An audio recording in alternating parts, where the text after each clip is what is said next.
स्त्री अटु तु ही ए जगतर तो पाखरे नाही केही आपणा पर जेझा कर्म मते जेझा गुंजई प्राणी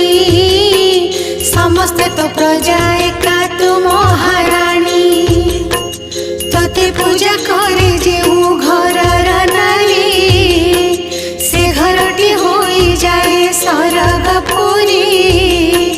तो पूजारे परिवेश हुए निर्मल सुख शांति रही थाए।